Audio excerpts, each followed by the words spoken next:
எல்லாரும் வந்து விஜய் விஜய் விஜய்னு பேசுகிறாங்கன்னு நம்மளே பார்க்குறோம். எந்த ஒப்பீனியன் போலுமே அவருக்கு 60 சீட்டு 70 சீட்டுன்னு கொடுக்கல. அவருக்கு வந்து மினிமம் 60 to 70 சீட்ஸாக வந்திருக்கணும். பட் வரல. இந்த ஒப்பீனியன் போல்ஸ் எடுத்த சில ப்ரெஸ்டீஜியஸ் மீடியா ஹவுசஸ் உண்மையை மறைச்சிருக்காங்கன்றது என்னுடைய அசம்ஷன்.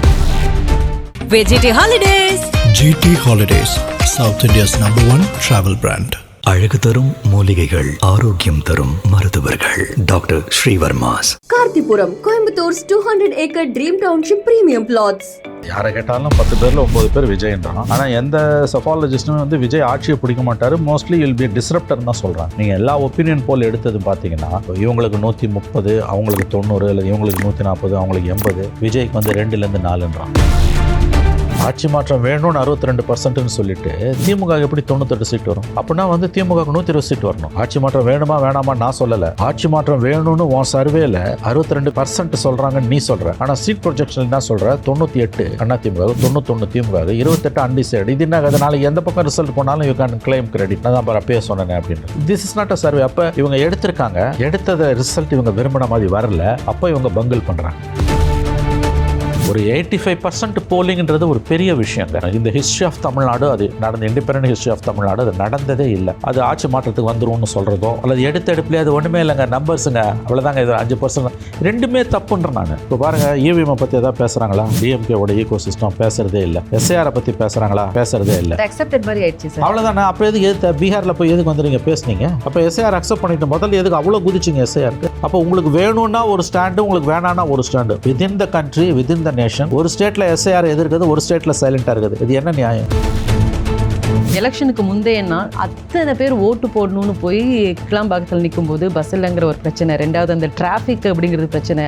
அது வருஷம் நான் வந்து இது சிஸ்டமேட்டிக்காக பண்ணாங்க. டிரான்ஸ்போர்ட் டிபார்ட்மெண்ட் சதி பண்ணிடுச்சுட்டாரு. ஏமாற்றம் அடைந்தவர்கள் வந்து அவங்க கண்டிஷன் புரியுது, அவங்க ஓட்டு போடணும்னு விரும்பியிருக்காங்க. அது இந்த எலெக்ஷனில் வந்து நம்ம நிறைய பேர், நம்ம எல்லாருக்குமே அந்த அனுபவம் இருக்குது. இந்த எலெக்ஷனில் ரொம்ப பேர் ஓட்டு போடணும்னு விரும்பினாங்க. 5 லட்சம் ஓட்டில் வந்து கவர்மெண்ட்ஸ் மாறி இருக்கு, தோத்துருக்குது, ஜெயிச்சிருக்கு. ஸோ 20 lakhs நம்பர்ஸ்ன்றது வந்து சாதாரண விஷயம் கிடையாது. It's a big one. Conventional wisdom, heavy polling is bad news for government.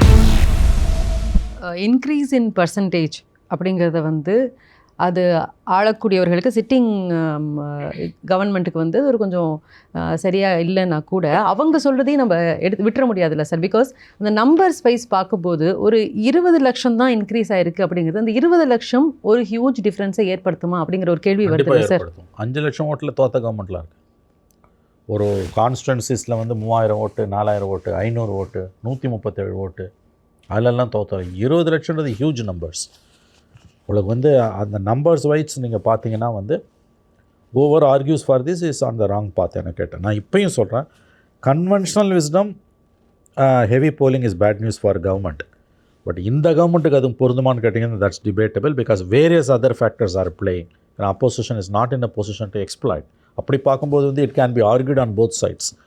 இது தண்ணி பாதி கிளாஸுன்னு ஆர்கியூ பண்ணலாம், பாதி எம்டியாக இருக்கணும், பாதி தண்ணி இருக்கணும்னு சொல்லலாம், பாதி தண்ணி இல்லைன்னு எம்டியாக இருக்கணும்னு நம்ம சொல்லலாம். அந்த மாதிரியான ஒரு விஷயந்தான் இந்த 20 லட்சம் தான்றது வந்து ரொம்ப தப்பான ஆர்குமெண்ட். 20 லட்சம்ன்றது ரொம்ப பெரிய ஒரு நம்பர்ஸ். உங்களுக்கு அதை நம்ம வந்து அதை குறைச்சி மதிப்பிடுறதுன்றது வந்து நம்மளே ஏமாற்றிக்கக்கூடியது. ஏன்னா வெரி இந்த க்ளோஸ் கண்டெஸ்ட், ஒரு 50 தொகுதியில் தான் வந்து உங்களுக்கு வந்து முடியுது அப்படின்னா அங்கே 1000 ஓட்டு 2000 ஓட்டில் தோக்கலாம். அப்படி பார்க்கும்போது 5 லட்சம் ஓட்டில் வந்து கவர்மெண்ட்ஸ் மாறி இருக்குது, தோற்றுருக்குது, ஜெயிச்சிருக்குது. ஸோ 20 lakhs நம்பர்ஸ்ன்றது வந்து சாதாரண விஷயம் கிடையாது. It's a big one. இப்போ நீங்கள் சொல்கிற மாதிரி பார்த்தா கூட இப்போ கன்வென்ஷனலாக நம்ம சில விஷயங்களில் இந்த எலெக்ஷனுக்கு நம்ம பார்க்க முடியாது அப்படின்னு சொல்லக்கூடிய பட்சத்தில் சில இடங்களில் நம்ம வந்து அது அன்கன்வென்ஷனால சில விஷயங்கள் வரதுக்கான வாய்ப்பு இருக்குதுன்னு சொல்லும்போது, ஆனால் ஒட்டுமொத்தமாக எல்லாரும் டிவிகேக்கான வாய்ப்பு குறைவு, அவங்க வந்து அவங்களுடைய அந்த ஓட்டு சதவீதம் அதிகமாக இருந்தாலும் சீட்டாக கன்வெர்ட் ஆகாது அப்படிங்கிறத கன்சிஸ்டண்ட்டாக சொல்லிகிட்டே வராங்களே சார். அப்போ அதை நம்ம அக்செப்ட் பண்ணிக்கணுமா, இல்லை அதில் சேஞ்ச் இருக்கிறதுக்கான வாய்ப்பு இருக்கா சார்? பிரச்சனையாக அதுதானே. ரொம்ப சாதாரணமாக கேட்டீங்க பெரிய கேள்வியை. நீங்கள் வந்து யாரை கேட்டாலும் 10 பேரில் 9 பேர் விஜய்ன்றான். ஆனால் எந்த சஃபாலஜிஸ்ட்டுமே வந்து விஜய் ஆட்சியை பிடிக்க மாட்டார். மோஸ்ட்லி வில் பி டிஸ்ரப்டர் தான் சொல்கிறாங்க. நீங்கள் எல்லா ஒப்பீனியன் போல் எடுத்தது பார்த்தீங்கன்னா இவங்களுக்கு 130, அவங்களுக்கு 90, இல்லை இவங்களுக்கு 140, அவங்களுக்கு 80, விஜய்க்கு வந்து 2லேருந்து 4ன்றான். ஆட்சி மாற்றம் வேணும்னு கேட்க 62%ன்றான். விஜய்க்கான வாய்ப்பு எவ்வளோன்னா 46%ன்றான். சிஎம் ஆகணும் பிடிக்கும் யார் கேண்டிடேட்னு. ஸ்டாலினுக்கு 28%, எடப்பாடிக்கு 22%, 26%. சீட்டு கன்வர்ஷன் பார்த்தீங்கன்னா திமுகவுக்கு 98, இவங்களுக்கு 90, அன்டிசைடு 28ன்றான். இதை எப்படி நீங்கள் புரிஞ்சுப்பீங்க? இதெல்லாம் வந்து தெரிஞ்சே இவங்க விளையாடுறாங்களா அல்லது இவங்களுக்கு உண்மையிலேயே தெரியலையா? ஆட்சி மாற்றம் வேணும்னு 62%ன்னு சொல்லிவிட்டு திமுக எப்படி 98 சீட் வரும்? அப்படின்னா வந்து திமுகவுக்கு 120 சீட் வரணும். ஆட்சி மாற்றம் வேணுமா வேணாமான்னு நான் சொல்லலை, அது வேறு சப்ஜெக்ட்டு. ஆட்சி மாற்றம் வேணும்னு உன் சர்வேல 62% சொல்கிறாங்கன்னு நீ சொல்கிற. ஆனால் சீட் ப்ரொஜெக்ஷன் என்ன சொல்கிற? 98 அண்ணா திமுக, 91 திமுக, 28 அன்டிசைடு. இது என்ன கதை? நாளைக்கு எந்த பக்கம் ரிசல்ட் போனாலும் யூ கேன் கிளைம் கிரெடிட். நான் தான் அப்பயே சொன்னேன் அப்படின்றது. This is not a survey. அப்போ இவங்க எடுத்ததை ரிசல்ட் இவங்க விரும்பின மாதிரி வரல. அப்போ இவங்க பங்கிள் பண்ணுறாங்க. ஏன்னா ஆரம்பத்துலேருந்தே விஜய் மேலே ஒவ்வொரு விமர்சனமாக வைக்கப்பட்டே இருந்தது. 234 தொகுதிக்கும் அவரால் முதல்ல கேண்டிடேட்ஸ் நிறுத்தவே முடியாதுங்கிறது ஆரம்பத்தில் அவர் மேலே வைக்கப்பட்ட ஒரு விமர்சனமாக இருந்தது. 233 தொகுதிக்கு நிப்பாட்டிட்டார். 34 ஒன்றும் இல்லை, 33க்கு நிப்பாட்டிட்டார். அண்ட் இந்த மாதிரி அவர் மேலே வைக்கக்கூடிய விமர்சனங்கள் வரிசையாக அவர் உடச்சிட்டே வரும்போது இப்போ இந்த சீட்டில் தான் வந்து கடைசியாக எல்லாரும் டிவிகேயை பற்றி ஆர்கியூ பண்ணதுக்கான ஒரு விஷயமா இருக்குது. இப்போ நீங்கள் சொல்கிற மாதிரி இந்த அன்டிசைடட் அப்படிங்கிறது அது டிவிகேக்கு சாதகமாக இருக்கக்கூடிய வாய்ப்பு இருக்குது அப்படிங்கிறதுனால டிஸ்க்ளோஸ் பண்ணலையா? இந்த பாருங்க, நான் திரும்பவும் சொல்கிறேன், இந்த ஒப்பீனியன் போல்ஸ் எடுத்த சில ப்ரெஸ்டீஜியஸ் மீடியா ஹவுசஸ் உண்மையை மறைச்சிருக்காங்கன்றது என்னுடைய அசம்ஷன். ஏன்னு கேட்டிங்கன்னா அதுக்கு காரணம் அவங்க கொடுக்குற டேட்டா. அதைத்தான் நான் சொல்கிறேன். 62% ஆட்சி மாற்றம் வேணும்னு சொல்கிறாங்க, which is a huge number. ஆனால் நீ சீட்டு கொடுக்கும்போது அடுத்தது என்ன பண்ணுறான்? பிடிச்ச சிஎம் கேண்டிடேட் யாருன்னா விஜய்ன்றான் 46%. அதுக்கு அடுத்து ஸ்டாலின் 28%, எடப்பாடி 24%. அது 2 1 or 2 கூட குறையாக இருக்கலாம். சீட் ப்ரொஜெக்ஷனுக்கு போகும்போது டிஎம்கேக்கு 98, ஏடிஎம்கேக்கு 91, 28 அன்டிசைடட்னா இது என்ன ஒப்பீனியன் போல்? அப்படி வர வாய்ப்பு இல்லை. ஒப்பீனியன் போல்ஸை தாண்டி அந்த டிபேட்டில் பேசக்கூடியவங்களோ அல்லது ஜென்ரலாக கருத்துக்கள் சொல்லக்கூடியவர்களோ சீனியர் பீப்புளோ கூட இந்த சீட்டு விஷயத்தில் சீட் கன்வர்ஷன் வரும்பொழுது அது விஜய்க்கு சாதகமாகவே எந்த சீட் கன்வர்ஷனும் சொல்லப்படலையே சார். அதுதான் புரிந்து கொள்ள முடியாததாக இருக்குது. எல்லாரும் வந்து விஜய்ன்னு பேசுகிறாங்கன்னு நம்மளே பார்க்கணும். ஆனால் அவங்க எந்த ஒப்பீனியன் போலுமே அவருக்கு 60 சீட்டு 70 சீட்டுன்னு கொடுக்கல. இந்த கணக்கின் படி பார்த்தா, நம்ம நேரில் வாழ்க்கையில் பார்க்கக்கூடிய அந்த அனுபவத்தின் அடிப்படையில் பார்த்தா அவருக்கு வந்து கிட்டத்தட்ட வந்து மினிமம் 60 to 70 சீட்ஸாக வந்திருக்கணும். பட் வரல. ஸோ இது ரொம்ப கஷ்டமான ஒரு விஷயம் madam. I think we are cursed. சபிக்கப்பட்டவர்கள் தான் இந்த தேர்தலை பற்றி பேசுவாங்கன்னு நினைக்கிறேன். ஏன்னு கேட்டிங்கன்னா இந்த டேட்டாவை வச்சுக்கிட்டு இப்போ நமக்கு அது தொழில், மற்றவங்க வந்து அதை பேசாமல் போயிடலாம், நம்ம அதை பேசி தான் தீரணும். அது வந்து என்னுடைய தர்மம்.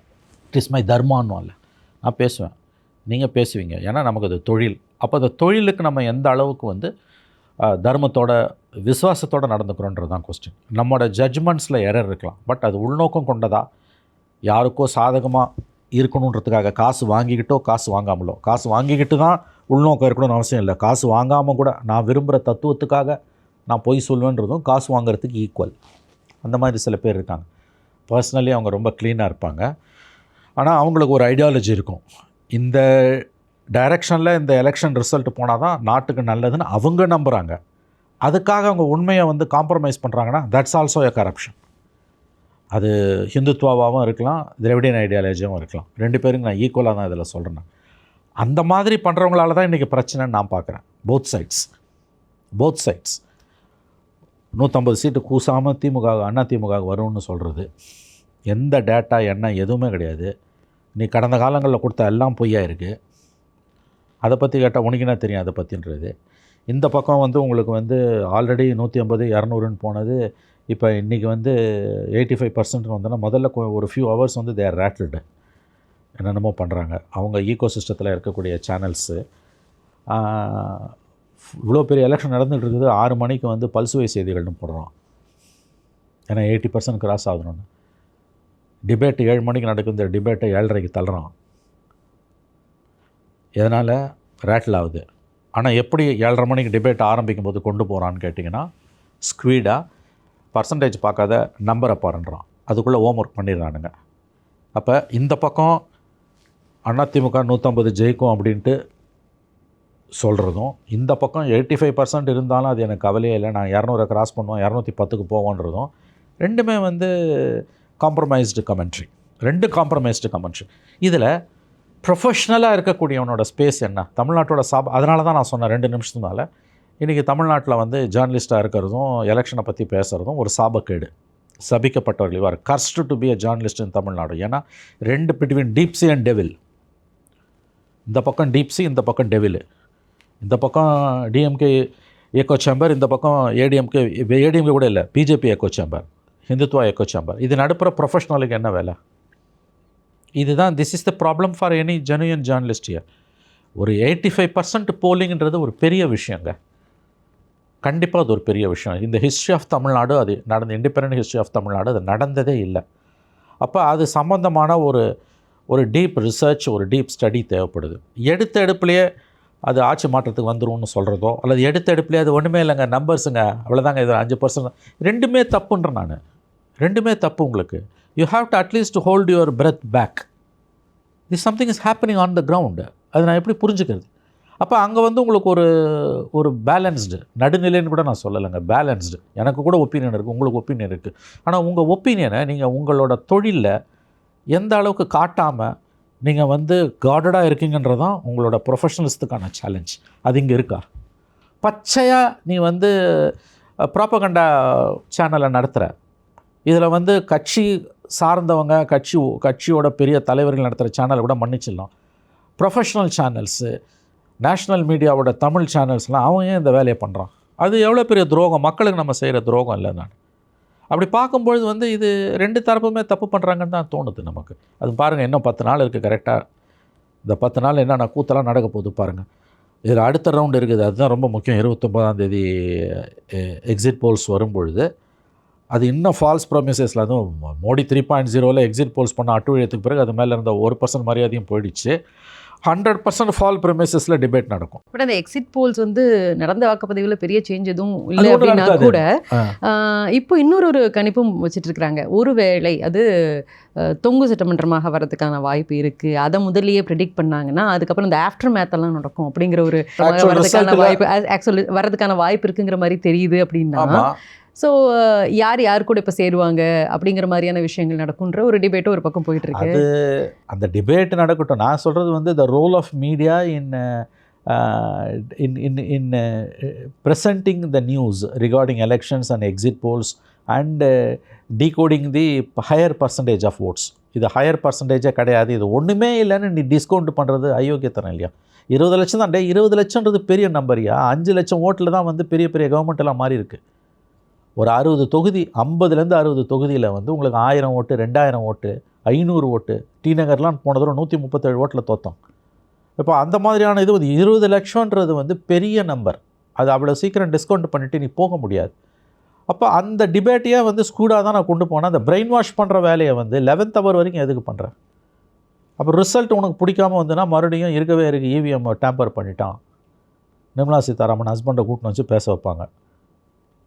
அவங்களுக்கு பிடிக்காத ரிசல்ட் வந்ததுன்னா. பிடிச்ச ரிசல்ட் வந்ததுன்னா இவிஎம். இப்போ பாருங்கள், இவிஎம்மை பற்றி எதாவது பேசுகிறாங்களா? டிஎம்கேவோட ஈகோ சிஸ்டம் பேசுகிறதே இல்லை. எஸ்ஐஆரை பற்றி பேசுகிறாங்களா? பேசுகிறதே இல்லை. அக்செப்டட் மாதிரி ஆயிடுச்சு சார். அவ்வளோதானே. அப்போ எதுக்கு பீகாரில் போய் எதுக்கு வந்து நீங்கள் பேசுனீங்க? அப்போ எஸ்ஐஆர் அக்செப்ட் பண்ணிவிட்டு முதல்ல எதுக்கு அவ்வளோ குதிச்சிங்க எஸ்ஐஆருக்கு? அப்போ உங்களுக்கு வேணும்னா ஒரு ஸ்டாண்டு, உங்களுக்கு வேணான்னா ஒரு stand. Within the country, within the nation. ஒரு ஸ்டேட்டில் எஸ்ஐஆர் எதிர்க்குது, ஒரு ஸ்டேட்டில் சைலண்ட்டாக இருக்குது. இது என்ன நியாயம்? அதுபோல் சார், இன்றைக்கி இந்த ஆன்டி இன்கம்பன்சின்னு சொல்லும்போது சில தொகுதிகள் நம்ம அதை பார்க்க முடிஞ்சது. நாங்குநேரியில் ரெட்டைக்கொலை நடந்த அந்த இடத்துல வந்து மக்கள் அதை பாய்காட் பண்ணாங்க. அண்ட் அதே மாதிரி ஒரு மலை கிராமத்தில் அங்கேயும் பாய்காட் பண்ணாங்க. ஸோ இந்த மாதிரியான விஷயங்களை நம்ம பார்க்க முடிஞ்சது இந்த தடவை எலெக்ஷனில். ஸோ இப்போ நீங்கள் சொல்கிற மாதிரியான இந்த ஓட் பர்சன்டேஜ் அப்படிங்கிறது, இந்த ஆன்டி இன்கம்பன்சி இதெல்லாம் சேர்த்து வச்சு பார்க்கும்போது வரக்கூடிய அந்த விஷயங்கள் எதுவுமே முழுமையாக உண்மை இல்லை அப்படிங்கிறது தான் சொல்லிகிட்டே இருக்கேன். முழுமையான உண்மை இல்லைன்றது வந்து நம்ம இதை வந்து ஈஸியாக டீகோட் பண்ண முடியலன்ற நான். ஹையர் பர்சன்டேஜ் ஆஃப் போலிங்கை வந்து ஹெவி பர்சன்டேஜ், இந்த Guinness recorded, this is a record. ஏன்னா நம்மளோட வரலாறில், தமிழ்நாட்டோட வரலாறில் 1952 நம்ம பொது தேர்தல் ஆஃப்டர் இண்டிபெண்டன்ஸ் தான் அளவுகோல். அதுக்கு முன்னால் நடந்தது நம்ம எடுத்துக்க முடியாது. ஆஃப்டர் இண்டிபெண்டன்ஸ் நடந்த அளவுகோல்களில் எத்தனை எலெக்ஷன் நடந்திருக்கு பார்த்தீங்கன்னா 52, 57, 62, 67. 17th எலெக்ஷன் இது நம்ம ஆஃப்டர் இண்டிபெண்டன்ஸ். இந்த 17 எலெக்ஷன்ஸில் வந்து the state has not surpassed 80%. 80% is a huge number, huge number. அப்போ அதை வந்து நம்ம எடுத்த எடுப்புலேயே வந்து either this way or that வேன்னு எப்படி நம்ம சொல்ல முடியும்? கன்வென்ஷனல் விஸ்டம் வந்து இட்ஸ் அகெயின்ஸ்ட் கவர்மெண்ட். பட் அதை கூட வந்து ஒரு சாஃப்ட் டோனில் தான் சொல்லிட்டு கடந்து போக வேண்டியிருக்குது. பட் இது ஒன்றுமே இல்லை, இது ஜஸ்ட் லைக் தட்னு எப்படி எல்லோரும் கடந்து போகிறாங்க அப்படின்றது வந்து எல்லோரும் நான் சொல்லலை, எஸ்பெஷலி டிஎம்கே எக்கோ சேம்பர்ஸ் எப்படி அவங்க இதை கடந்து போகிறாங்கன்றது வந்து எனக்கு ஆச்சரியமாக இருக்குது. கரூர் அப்படிங்கிறது முக்கியமான ஒரு விஷயமா இந்த தடவை எலெக்ஷனில் பார்க்க வேண்டியிருக்கு சார். அதில் செந்தில் பாலாஜி அவர்கள் நிற்கலை, ஆனால் அந்த இடத்துல தான் இருக்கிறதுலேயே ரொம்ப அதிகமான போலிங்காக இருக்குது. 91% மேலே அது போலாக இருக்குது. அப்படிங்கும்போது அதை நம்ம எப்படி எடுத்துக்கிறது சார்? கரூர் செந்தில் பாலாஜி ஊருன்னும் போது அது இன்னும் நம்ம ரொம்ப ரொம்ப கேர்ஃபுல்லாக தான் அதை எடுத்து. அவர் ஓட்டு போடவும் இல்லை, அவர் ஓட்டு போடல, அவர் ஒருத்தர் போடாட்டி என்ன ஆகும்? அதெல்லாம் வந்து 91%லாம் வந்து ஐ திங்க் ஒரு நாள் வரும்னு நினைக்கிறேன் நம்ம 100% போலிங்கெல்லாம் அச்சீவ் பண்ணுறதுக்கு. குட் தான், it's good for the state, good for the system. ஏன்னா வந்து சிஸ்டத்தை கேள்வி கேட்குறவங்க இல்லாமல் போயிடுவாங்க. காலப்போக்கில் நான் நினைக்கிறேன் வந்து இன்னும் கப்பல் ஆஃப் எலெக்ஷன்ஸ் மேபி காலப்போக்கில் கூட இல்லை, நோட்டோ ஆப்ஷனை எடுத்துருவாங்க. கம்பல்சரி ஓட்டிங் பற்றி ஒரு பெட்டிஷன் வருது, you should make voting compulsory. அப்படி பண்ணலைன்னா வந்து தே மஸ்ட் பி பனிஷ்ட், அந்த மாதிரி வந்து பியூனிட்டிவ் மெஷர்ஸ் இருக்கணும் அப்படின்ட்டு. அப்போ வந்து the tone and tenor of the chief justice was compulsory voting வந்து நம்ம வந்து பண்ணணும். அது வந்து அந்த தொனியில் வந்து அவர் சீஃப் ஜஸ்டிஸ் பேசுகிறாரு. பேசும்பொழுது அஃப்கோர்ஸ் இந்த பெட்டிஷன் வாஸ் லேட்டர் டிஸ்மிஸ்டு, அது நல்ல நியூஸ் எனக்கு தெரிஞ்சு. பட் அப்போ ஒரு கட்டத்தில் சீஃப் ஜஸ்டிஸ் என்ன சொல்கிறாருன்னா, நோட்டா வந்து எதுக்காக அது இதில் இருக்கணும், இவிஎம்மில் இருக்கணும், அதுக்கான அவசியம் இப்போ இல்லை, because people are getting more அவேர்ன்றார். எனக்கு தெரிஞ்சு திஸ் அ டேஞ்சரஸ் ட்ரெண்ட். நோட்டாவை எடுக்கணுன்றதும் கம்பல்சரி ஓட்டிங் ரெண்டுமே டேஞ்சரஸ். இந்த சிஸ்டத்துலேருந்து விலகி இருக்கிறதுக்கு ஒருத்தனுக்கு உரிமை உண்டு. நீங்கள் வந்து ஓட்டு போடாதவனுக்கு தண்டனை கொடுப்பன்றது வந்து I think it's against democratic norms. அதாவது இப்போ நீங்கள் ஓட்டு உரிமை அடிப்படை உரிமையாக இருக்கலாம், மறுக்கல. பட் இந்த சிஸ்டத்துலேருந்து விலகி இருக்கிறதுக்கான உரிமையும் ஒருத்தனுக்கு இருக்குது. நீங்கள் ஓட்டு போடாதவனுக்கு தண்டனை கொடுக்குறோன்னா ஓட்டு போடுறவனுக்கு என்ன தண்டனை? அதான் 20 வருஷத்துக்கு முன்னால் ஏதோ ஒரு கேள்வி பதில், ஓட்டு போடுறவங்களுக்கு கம்பல்சரி ஓட்டிங் கட்டாய வாக்கெடுப்பு, போடாதவங்களுக்கு தண்டனைன்னும் போது அவர் நிறைய சர்க்காஸ்டிக்காக கமெண்ட் அடிப்பார், ரொம்ப ஸ்மார்ட்டாக இருக்கும் அது. ஆமாம், ஓட்டு போடாதவனுக்கு 1 மாத தண்டனை, ஓட்டு போட்டவனுக்கு 5 வருட தண்டனை அப்படின்வார். அது மாதிரி அது எதுலேருந்து வருதுன்னு கேட்டிங்கன்னா, ஆக்சுவலாக அதில் ஒரு டீப்பர் மீனிங் இருக்குது. இந்த சிஸ்டத்தில் இருக்க கோளாறு பிடிக்காமல் இந்த சிஸ்டத்துலேருந்து விலகி இருக்கிறதுக்கு ஒருத்தனுக்கு உரிமை உண்டு. நீங்கள் அதனால தான் கம்பல்சரி ஓட்டிங்கை வந்து இம்ப்ளிமெண்ட் பண்ண முடியாதுன்றது மட்டும் இல்லை, இம்ப்ளிமெண்ட் பண்ணக்கூடிய மெக்கானிசம் எவ்வளோ பெரிய நாட்டில் இருந்ததுன்னா கூட நீங்கள் ஓட்டிங்கெல்லாம் கம்பல்சரி பண்ண முடியாது. அப்போ எதுக்கு நோட்டான்னு ஒன்று வைக்கிறேன், reject everybody, none of the above. அது வந்து சிஸ்டத்தை பாதிக்காது. ஏன்னா ஒரு ஓட்டாவது போகலாம் எவனுக்காவது ஒருத்தனுக்கு, ஸோ அவன் ஜெயிச்சிட போகிறான். அவன் ஒரு தொகுதியில் அத்தனையுமே நோட்டாவாக வர வாய்ப்பு கிடையாது. ரொம்ப நாள் போராடி தான் உங்களுக்கு நோட்டாவை கொண்டு வந்தாங்க. வந்தாலும் அதனால பெரிய சேஞ்ச் ஒன்றும் இருக்கிற மாதிரியும் இல்லையே. ஆமாம். So and one more thing sir, இப்போ நீங்கள் கம்பல்சரி ஓட்டிங் அப்படின்னு சொல்லும்போது இந்த முறை நம்ம அந்த எலெக்ஷனுக்கு முந்தைய நாள் அத்தனை பேர் ஓட்டு போடணும்னு போய் கிளாம்பாக்கத்தில் நிற்கும்போது பஸ் இல்லைங்கிற ஒரு பிரச்சனை, ரெண்டாவது அந்த டிராஃபிக் அப்படிங்கிறது பிரச்சனை, அது ஒழுங்குபடுத்தப்படவில்லை அப்படிங்கிறது ஒரு பிரச்சனை. கோயம்பேட்டில் 10 மணிக்கு கிளம்பின வண்டி கிளாம்பாக்கத்துக்கு காலையில் 7 மணிக்கு போகுது. அந்த அளவுக்கான ஒரு பாட்டில் நெக்குன்னு சொல்ல முடியாது, அதை விட ஜாஸ்தியான ஒரு டிராஃபிக்கு. ஸோ இது இங்கே மட்டும் இல்லை, இன்ஃபேக்ட் கோயம்புத்தூர் சிங்காநல்லூர்லேயும் அந்த மாதிரியான விஷயங்கள் சோஷியல் மீடியாவில் பார்க்க முடிஞ்சது. வெளிநாட்டிலேருந்து வந்தவங்கலாம் வந்து எங்களால் எங்கள் ஊருக்கு ட்ராவல் பண்ண முடியலன்னா போட்டிருந்தாங்க. ஏன் சார் இப்படிப்பட்ட ஒரு சரியான அரேஞ்ச்மெண்ட் இல்லாத ஒரு விஷயம்? சில பேர் அதில் உள்நோக்கம் இருக்குன்னு சொன்னால் கூட நம்ம அப்படி எடுத்துகிட்டு இருக்க முடியாது. இல்லை மேடம், நம்ம வந்து கான்ஸ்பிரசி தியரிக்குள்ளே போக நான் விரும்பலை. I don't have any evidence. நம்ம அது சரியாக இருக்காது பொதுவெளியில் பேசுகிறதுக்கு. பட் இட்ஸ் வெரி சேட், அது நடந்திருக்கக்கூடாது. ஏன்னா இது வரைக்கும் அப்படி நடந்ததே இல்லை.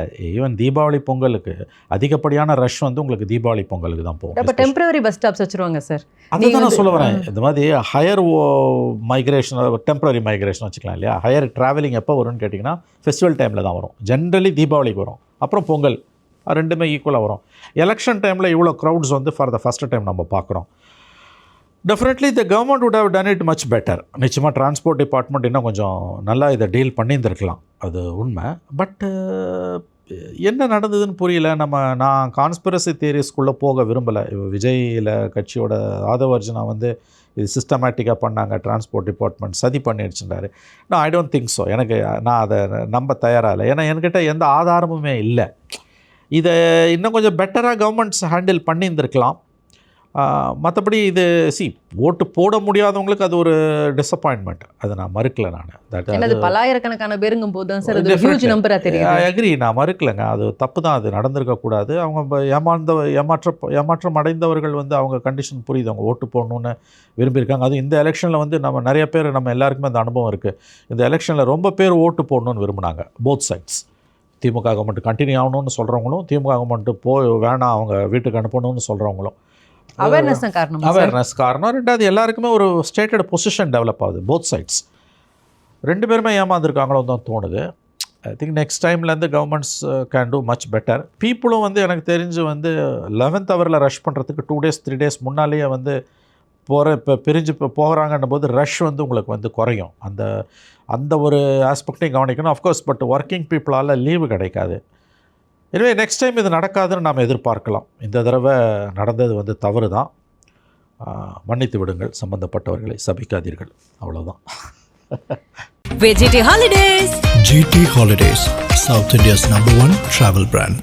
அழகு தரும் மூலிகைகள், ஆரோக்கியம் தரும் மருத்துவர்கள். Doctor Srivarma's. Karthipuram, Coimbator's 200-acre Dream Township Premium Plots.